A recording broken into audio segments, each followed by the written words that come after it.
Good morning, everyone. This is Beth Rickliffs with IMES. I'm a life insurance sales director here with IMES.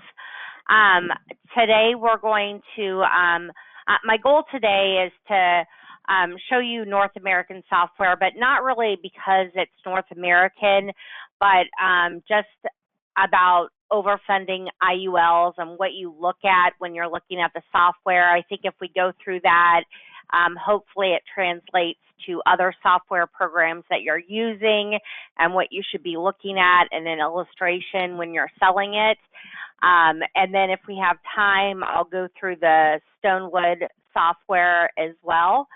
As always, if you've been on any of our webinars, I, of course, go through the intro slides, which is just an introduction to IMES, because I know that I've got some people here that have are not familiar with IMES, so we want to make sure we take care of that, and then we'll get into the business here. So anyway, again, welcome to the webinar. Happy Monday morning Monday mornings for you. I have been a marketer for the last 21 years in life insurance. I grew up in the business.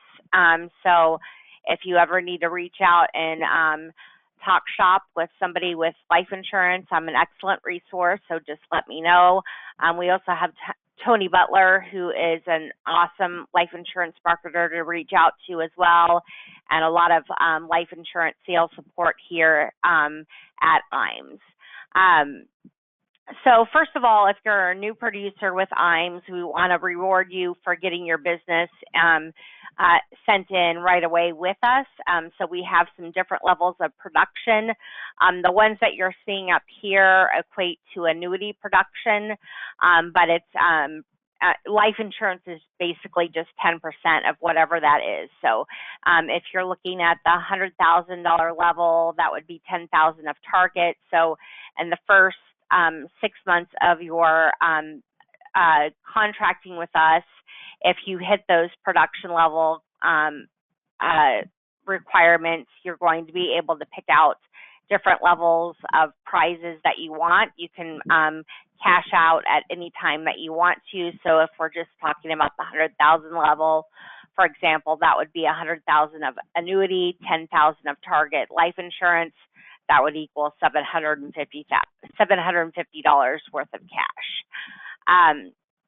We also want to reward you for continuing to do business with us, and your business is no different than ours, and that the best people that we get to work with are the people that are referred to us, that you know, that you love, and that we can love on too. So we do offer a $50 one-time bonus for any kind of agent that you refer to us. We also offer a little bit of commission off the business that they are selling with us. And if you'll notice, that's 0.15% on life, 0.20% on annuity, 0.075 on single premium life, and MIGA 0.0. So there's no confusion. That's not 15 points. I had somebody tell me that they were going to get a 15% bonus on someone else's production. That's not how that works. Obviously, we would make no money if that were the case. But anyway, it's not a haircut off of your commission, their commission, our commission. It's just a thank you for referring somebody that you appreciate in the business and that we can do business with too. Marketing reimbursement is a big deal. For every 100,000 of index annuity premium, you get $100 of marketing reimbursement. The way that translates for life insurance is $200 for every 100,000 of single premium life, and $200 for every 10,000 of life target premium. We have awesome back office support. So it comes from building business tools and resources, which I think the biggest thing that we can say on that is working with one of your marketers, whether it's on the life or the annuity team, with a marketing analysis to develop what your marketing strategy needs to be. That's a free service that you should take advantage of. We have awesome case design forms at your fingertips on our IMS website.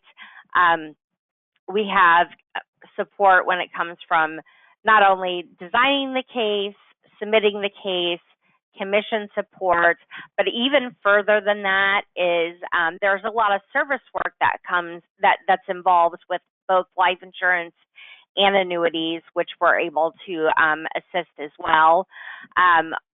Any of our marketers can help with life and annuity quotes.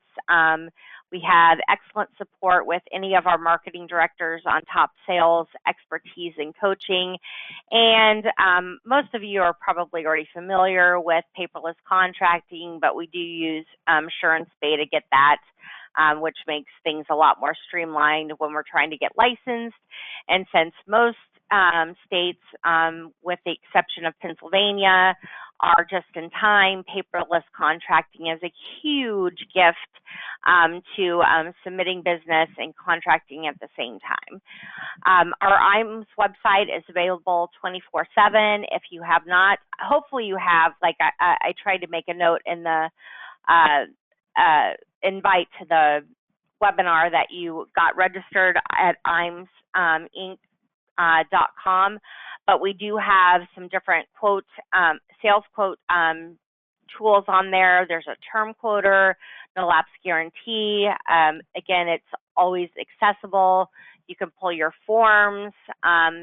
There is a wonderful sales resource library that has a lot of advanced concepts on there, questionnaires, calculators to take advantage of, and you can pretty much find any kind of product that IMS has to offer on that website as well. There's a couple, obviously, e-app or electronic application has become a huge concept that, I mean, I think that COVID triggered a bunch of it, but we have a couple of different ways that we can submit business. Firelight is going to be more towards annuity production. iPipeline is going to handle most of the life insurance, with the exception of American National, who has their own icon on our website for e-application. So you can find all of that on IMSinc.com, and if you have any questions about it, just reach out to any of your sales directors, and they can show you on the website where you would find those different icons to submit business. Here's a slide just to kind of show, like I mentioned, is that Firelight mostly deals with annuity production. There's a few companies out there that would take life production. For the most part, it's going to be iPipeline, and that's what we're going to go over today in the webinar. We have the most amazing creative marketing team, so they can do any kind of design that you can think of, whether it's professionally written letters, logos, websites. But the most important thing, and I mentioned it a little bit earlier, is that we can do a marketing analysis. And if you work with your life insurance marketer or your annuity marketer, they can go through a series of questions and talk about how you're marketing your business right now, and design a marketing plan that fits just for you, soup to nuts on that. And making sure that we get the follow through on it. The main thing that is so amazing about our creative marketing team is that some people will outsource their creatives or their marketing, and the biggest hurdle that they have is that they have to explain the insurance industry to that person when they're marketing. And our creative marketing team is extremely versed in how insurance works, and what is compliant, what is not compliant, what's okay to say, what's not okay to say, and so forth. And so they do a wonderful job for us. So that is something to definitely take advantage of. And then if you want to round out your business, obviously we can do things like life, annuities. We do Medicare, life insurance, or long-term care, disability. But if you're wanting to get into the wealth management side, we also have IMS Wealth Management, and that is also a very broad spectrum of what we are able to accomplish there. If that's something that you're wanting to get into and you haven't taken your series test, we can help you out with that. If you already have an existing book of business, we can help you with that as well. Duncan is who you'd want to reach out for that. So make sure to do that if that is something of an interest to you.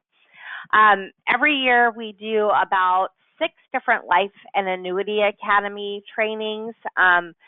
We are done for the year on that, so we don't have anything coming up recently. After the first of the year, we'll start setting our dates for that. But that is a 2-day training, and it includes everything, flights, hotel, all of that, and an opportunity to get some real training from the experts at IMS, but also usually a few carriers are involved. And then I think really what most people get the most out of is just being able to be with, 20 to 30 different other advisors that are in the business and share ideas, rub elbows, which is always a good thing. Every year we do a trip. That's nothing unique from any other IMO except for us. We do an 18-month qualifier on that. So it's $4.5 million in annuity production. Off the top of my head, obviously that breaks down differently, extremely a lot differently for life insurance, and I can get you that percentage on that if you are interested in what the life production part of that would be. Make sure to follow us on Facebook and LinkedIn. And with that, I'll go ahead and get started on the software here.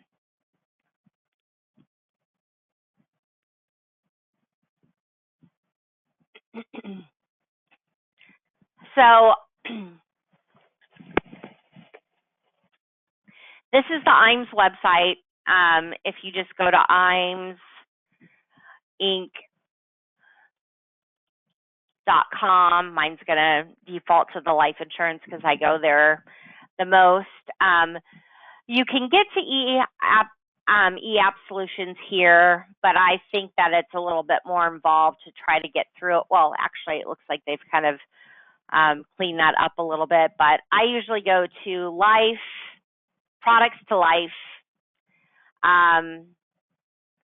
Like I mentioned with the e-applications, if we're doing American National, it's going to be right here. If we are going to be doing term and GUL quotes, that's going to be right here. If we are doing final expense, right here.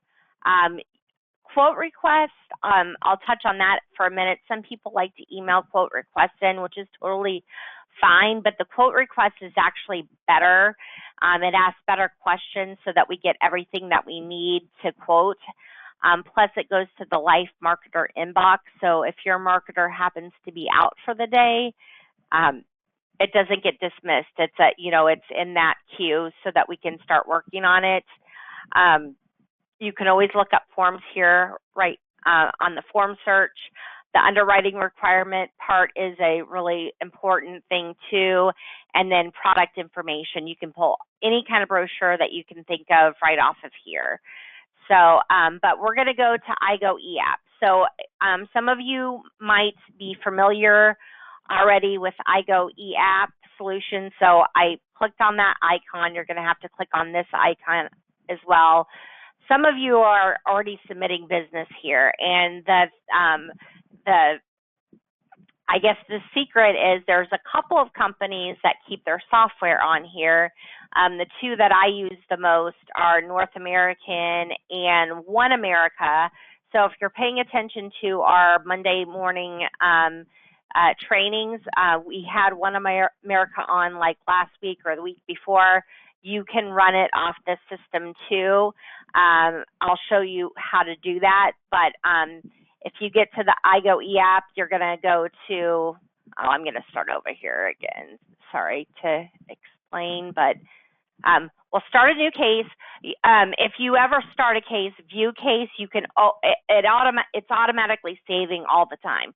So you can always go to that view my case here, but we're going to start a new case. And I'm actually going to switch off my headset because I think it's going to hang up on us. There we go.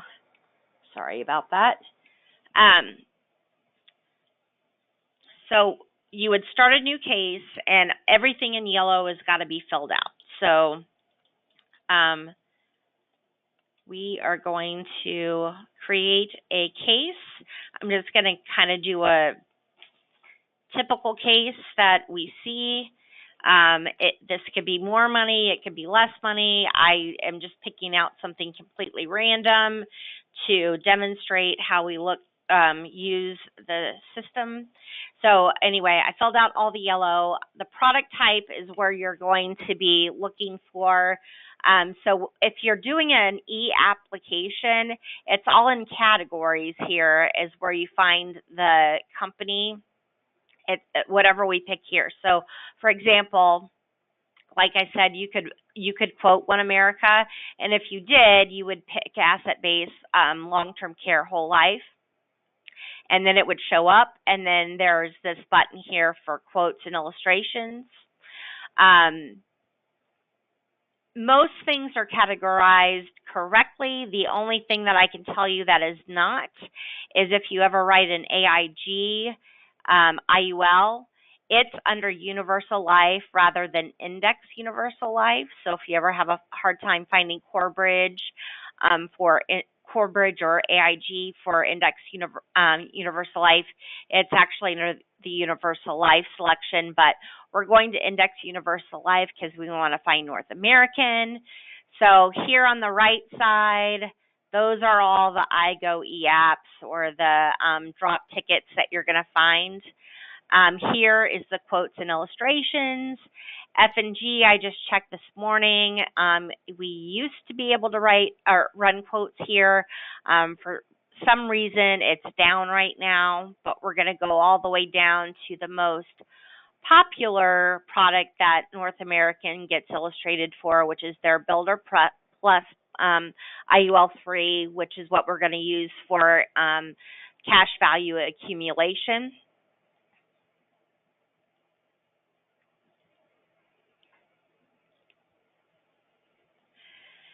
And I just picked, a female 45. It's not a revised illustration. We use that button after something is approved, and if it got issued different than applied for, or you change something that was different than applied for, then we would hit this revised illustration, put the policy number in there, and make sure that the illustration says revised. With cash value accumulation designs, we have the super preferred, we have the preferred. Honestly, the cash value is not really affected too much by the risk class. So I would always recommend going standard. Super preferred is going to give you a little bit more cash value, but because of the higher cost of insurance, depending on the risk class, it lowers the death benefit, so it kind of it helps adjust that income so that we don't see too much variation in that income. And in my experience, we can even go up to table 4 and not see too much deviation on what the cash value accumulation is. So I would strongly encourage submitting the case in that standard. They are going to underwrite for the best class. So if it, if it's qualifies for the super preferred rating, they're going to give it to you, even if you only quoted it or submitted it in as standard. So I'm going to do our most popular solve. And our most popular solve would be that I get a case, somebody calls in and they say, hey, Beth called in and she has heard about this concept that we can overfund an IUL, wants minimum death benefit for max accumulation. her budget is $500. 500 is the most common answer because that's the 500 divided by 12 is 6,000, which is what most people put into an IRA or a Roth IRA. So that's a common answer. Now I get lots of premiums. I get things like I can do 1,000 a month. I can do 20,000 a year. It's all over the board on what somebody can put into an index universal life. So what we would want to do is the multiple, this last solve. So go to this, anything in yellow, again, you have to fill out. So we go to this first part, solve. We're going to go to the multiple death benefit premium and distribution. The most popular solve option is going to be minimum death benefit, maximum distribution. Now, the other one that I use, which we won't go over today, but is maximum distribution for 2 periods. That part becomes important, especially if somebody is doing college funding and they want to see what they can take out during college years. And then also what they can, and if they didn't pay it back, what they could take back in retirement. Or it could be a thing of like, hey, I want to take a max distribution at like 55, because I'm going to buy a boat, I'm going to put a down payment on another house, and then I want to see how that affects income. So then you would use that to distribution part, but we're just going to do the minimum death benefit maximum distribution. Let's go right there. And you've got a choice between guideline premium test and cash value accumulation test.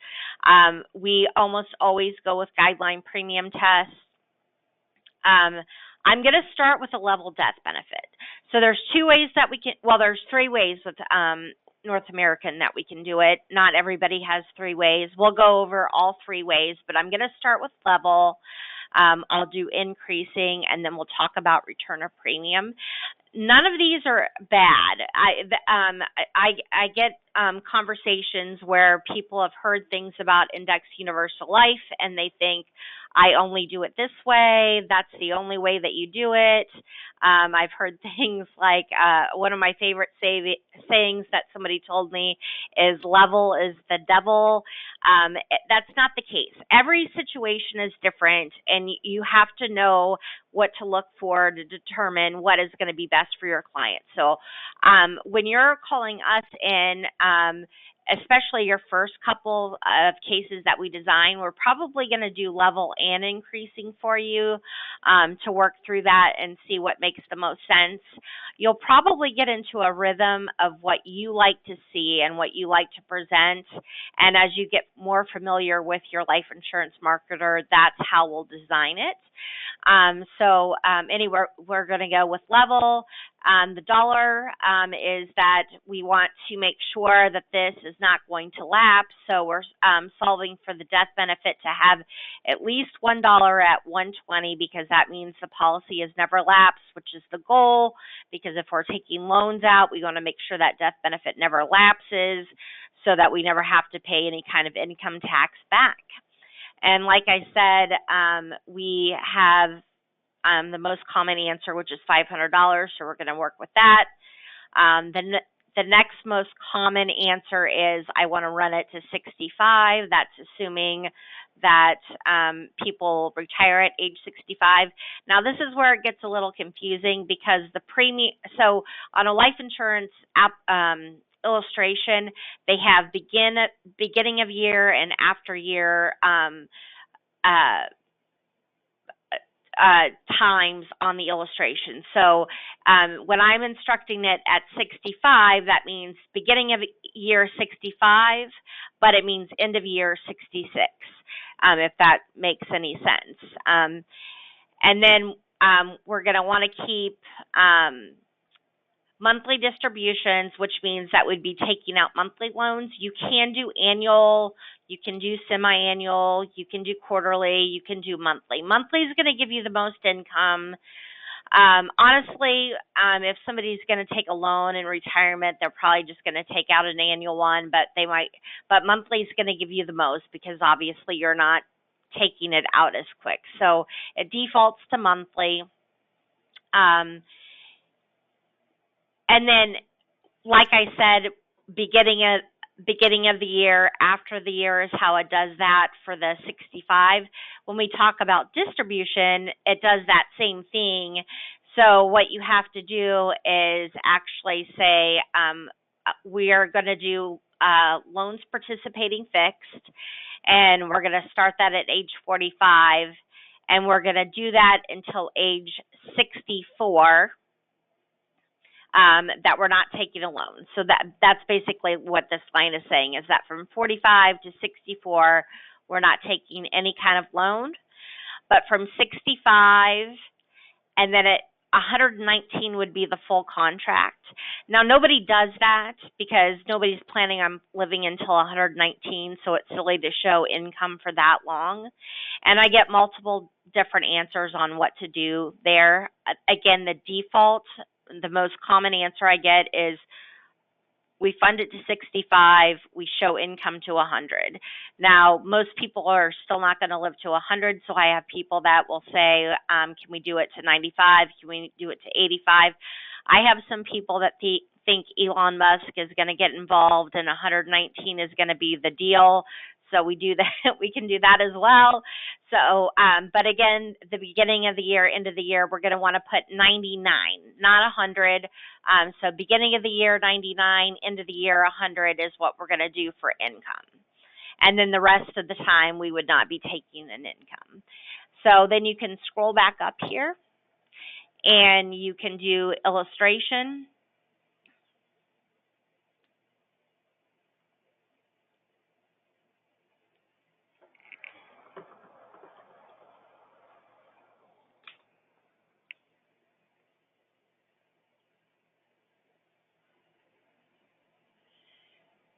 All right.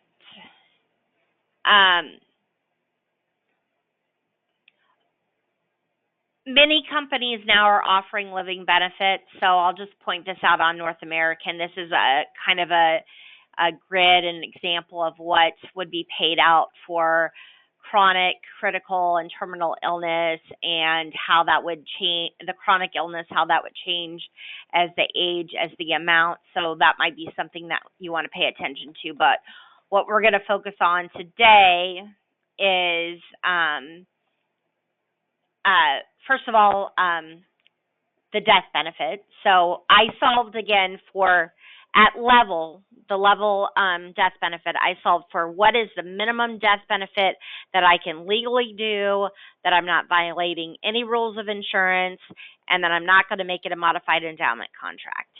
And in this case, that means the death benefit is $243,649.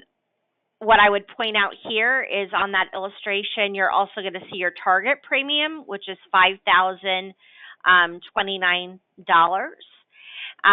We're going to scroll down to the next page, so we can see if we ran that to 65.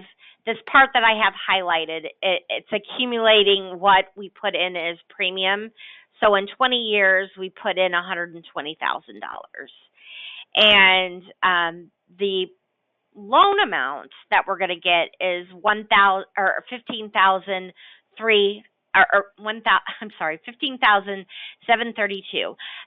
That loan, what that is based off it is based off these non-guaranteed current assumptions. It's assuming that we got an average rate of return of 5.76, that the current cost of insurance did not change, and that we don't want it to lapse beyond 121, so that we don't have any taxable impact.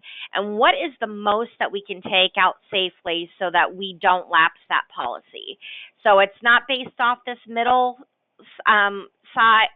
column or this guaranteed side where you can see it goes to zero. It's based off the current assumption that if the current assumption happens, we can take out $15,000. Now, if it did something different than that, if it did more, if it did less, then our loan amount would vary. And then what I would do is I would scroll down because it's going to add up our loan. So again, we put 120 in. We were able to take out $550,000 of tax-free money, and not to mention that and death could occur at any time. We don't know when death is going to occur, but we make the assumption that death occurred. 120 went in, 550 went out, and then if death occurred in the 100th year, then we would have taken out then we would have a net death benefit that would go to beneficiaries of $124,770. So that's how level works. We're going to go back and we're going to do increasing. The big thing with increasing, what we're going to see when I do this is we're going to get a higher income. And most people that I talk to are like, well, that's my goal, Beth. I told you I want to get the most income out of this. I'm going to show you that option. I'm also going to tell you some things about increasing where you would still want to go with level, even if it's giving you a little bit more income. So anyway, we're at level. We're going to switch it to increasing here, change the death benefit. We're going to change it at age 65. We always do that after when we're done funding the policy. We want to switch it over to the level death benefit because we want to shut off the cost of insurance. If you don't know, level is just the death benefit. That's and every year that you add cash value to the policy, you're decreasing your net amount at risk in the policy. So if day one you buy a $100,000 policy, net amount at risk is $100,000. That's what your cost of insurance is based off of. 10 years down the road, you've got $15,000 in it. You're 10 years older, so your cost of insurance has gone up, but you've got $15,000 of cash value. So now your cost of insurance is based on $85,000. So if every year in level, when the cash value is growing, we are narrowing in on that cost of insurance, what our net amount at risk is.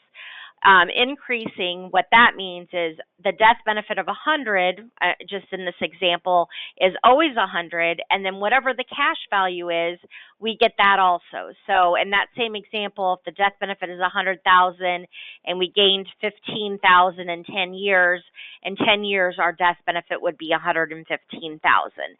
That's great, but our net amount at risk never reduces. It's always at 100,000. So when we get done funding it, we want to shut that portion off. So we switch it to level so that now the cash value is going to start building up, and we're going to narrow in that cost of insurance, especially at the older ages. It's going to make a huge impact on what we're able to take out with income. So that's the only change I'm making. Everything else that we did on this illustration is going to be the same, and then we're going to go ahead and do the illustration.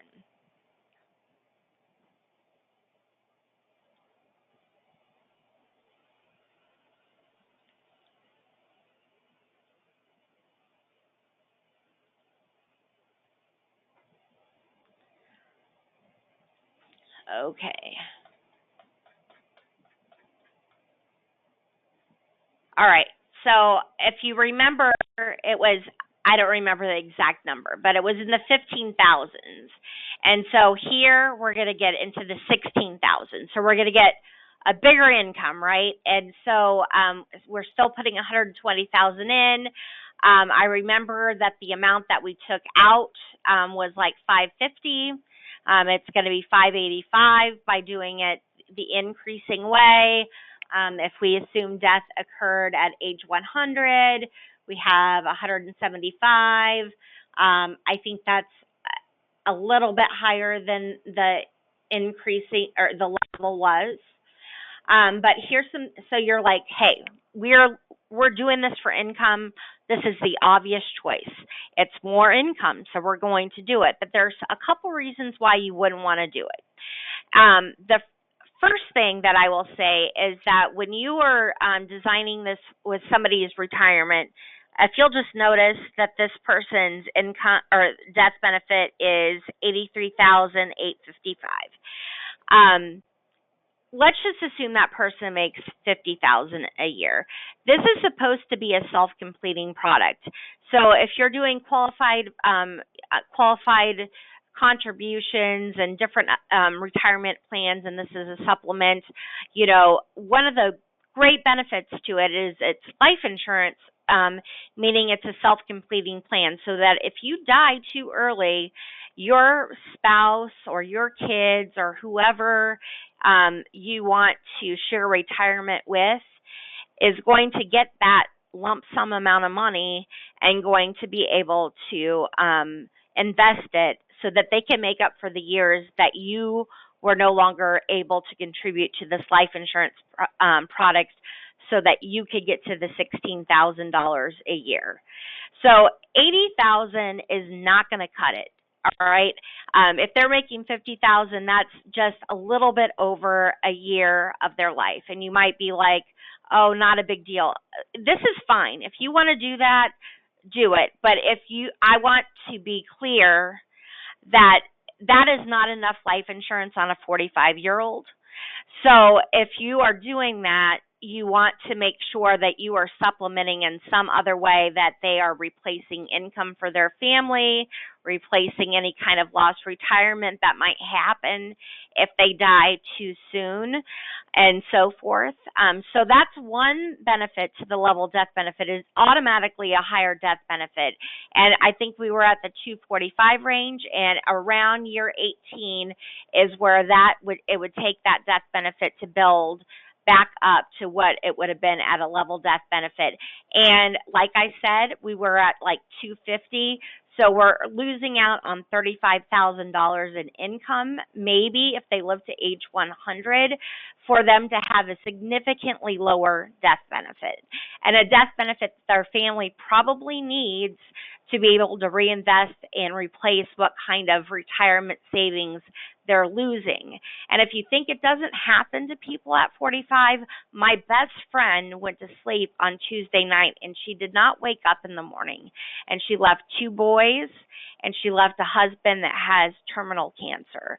So life insurance is extremely important at this age to be replacing income and retirement income that the surviving spouse is going to have to deal with.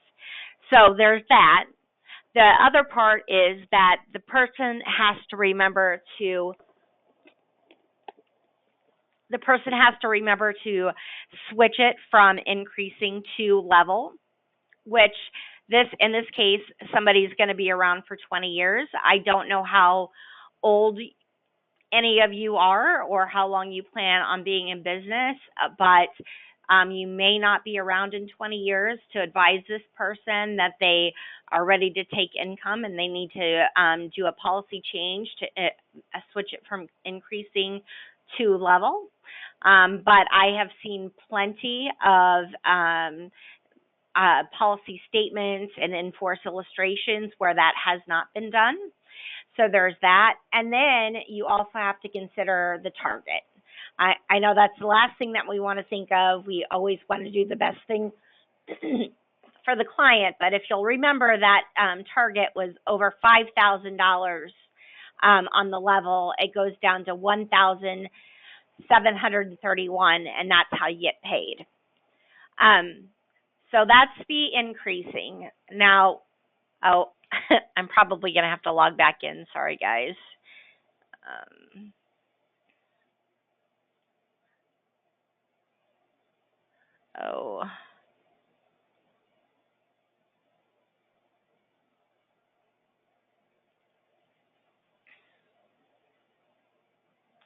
And even with that 245 for a 45-year-old, that's not enough life insurance. Again, if that person was only making $50,000 a year, and that's, I think, low end for somebody that's age 45, that's only replacing 5 years of income for a family. So I think these are great.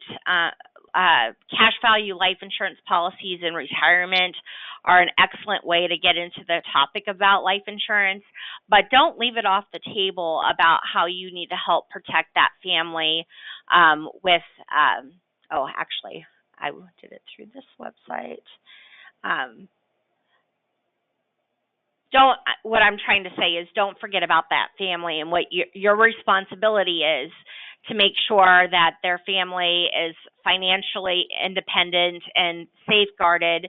If, like in the case of my friend, you die at 45 years old, that your children are taken care of and that a surviving spouse has enough money to be able to put away for retirement.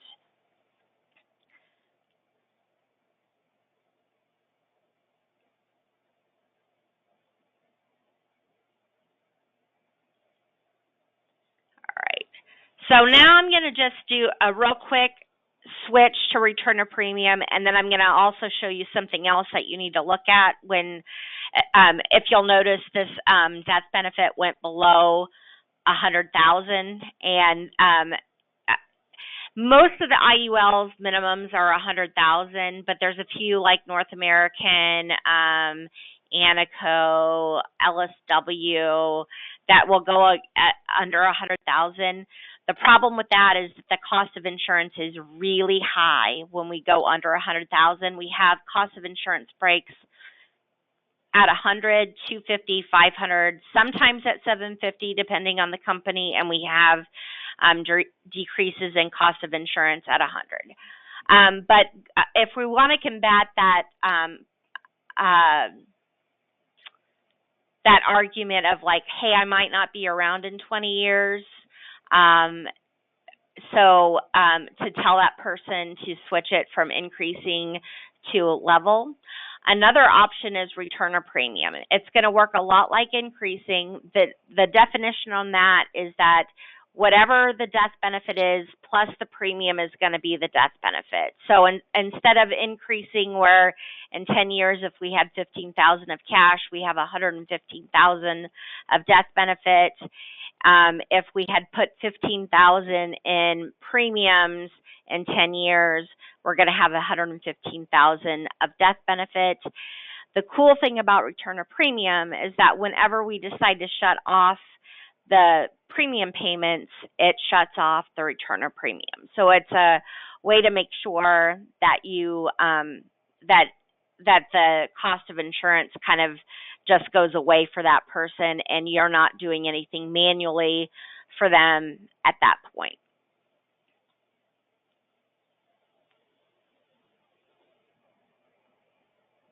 And I know that there's questions coming in, and I can't look at those and present at the same time. So when you are going to talk with your marketer, either myself or Tony, we can definitely address those questions for you.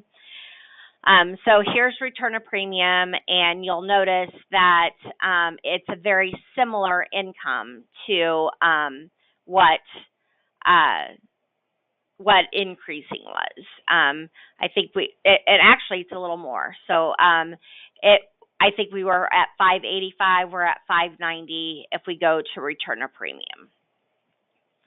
So that's another option. Not every IUL carrier has return of premium. So now, this case is a very good example of something that you have to research a little bit further. Like I said, if you're under 100,000, the cost of insurance goes up a lot more.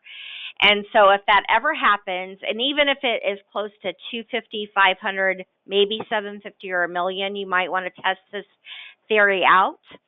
But we'll just move it back to increasing, change death benefit to 65. And since so what I'm going to do on this one is I'm going to solve for distributions. And I'm going to, it's going to put in there automatically the death benefit had already solved, but I'm going to force it to put 100. And then I'm going to make sure my distribution stuff all stayed the same, which it did. So we're good there. And I'm going to run an illustration.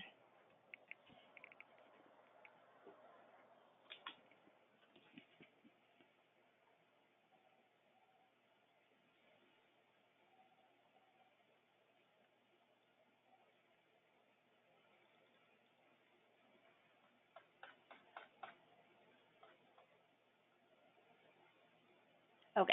And you can see how that jumped up quite a bit to 17,000.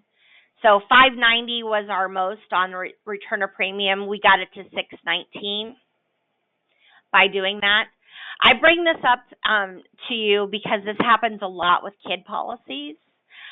Or younger folks that are trying to save, is that the amount, like they'll give you a lower dollar amount that they can put in there, and it goes below the 100,000. If it does, it is always worth it to check in and see if the 100,000 is going to give you more of a death benefit. I don't, like I said, 250, 500, 750, and a million or other price breaks. I don't see it happen as much there. Sometimes it does, but it almost always does at 100. And it can even go down as low as a $55,000 death benefit as the minimum solve, and 100,000 will be better. So keep that in mind. I'm going to go back, and I think I have a little bit of time to go through the Stonewood software, which is a very useful tool if you are trying to compare what putting money into a qualified account is versus if you oh, wait a minute. What's it doing to me right here? Oh, I need to go back to the solve.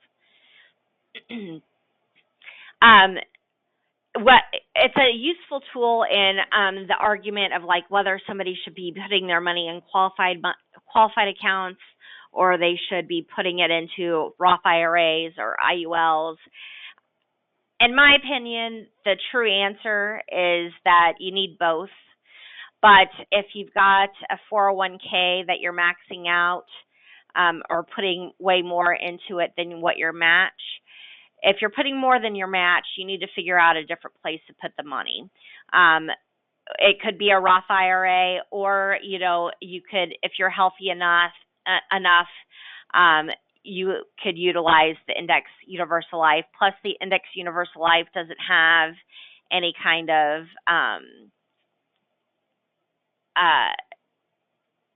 it doesn't have any kind of restrictions on the amount. It's other than what you can qualify life insurance wise as far as the death benefit. So we'll go to Stonewood.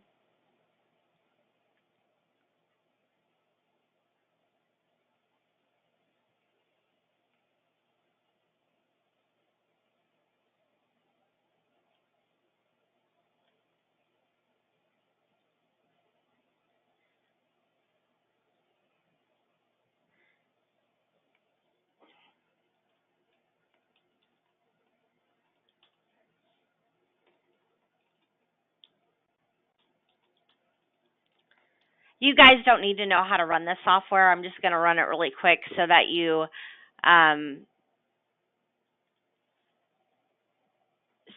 can see the reports. But we are always happy if you think that this is something that would be beneficial in your Index Universal Life sales as a report to simplify your presentation. We can do that for you.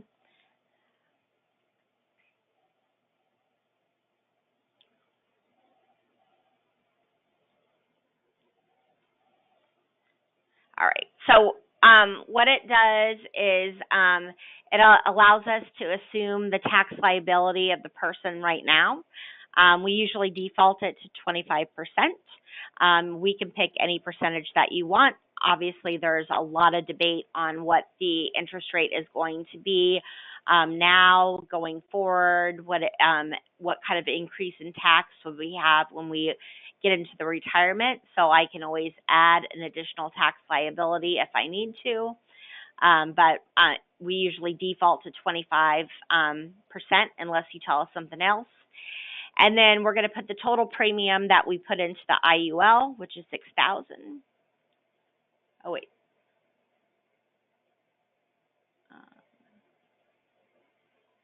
I think, sorry, I got into the wrong screen. There we go.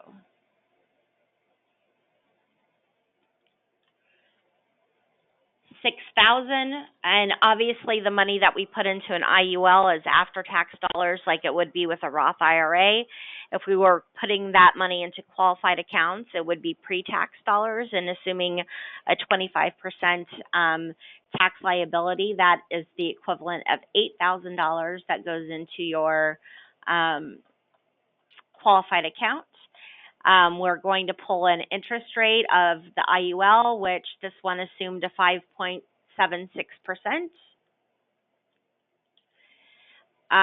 We'll put our initial death benefit in there of $243,649. I put in premiums for exactly 20 years. And then it's going to ask me what's the cash value before income started, which is, I know that you guys can't see the illustration right now. I can't really show it to you, but I'm pulling it off the illustration that you and I ran together. The loan amount, in this case, I'm going off the level, $15,732. Policy year that income started was in year 21. It's going to end in year 55. Net death benefit is going to be at the end of, assuming death occurred at 100, it's going to be $124,777.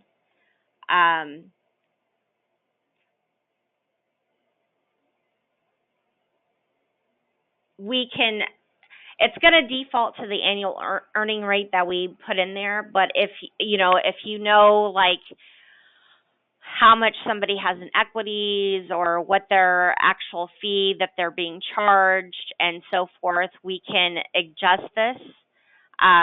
So that's up to your liking. If you don't tell me, I just leave it at default.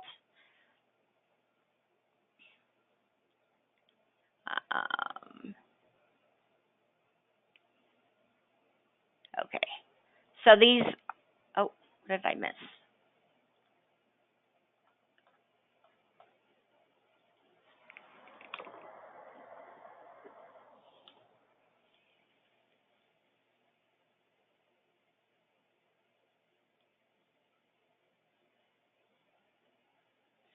First, we're going to look at the IUL report, and all this is a summary of the Index Universal Life that we ran.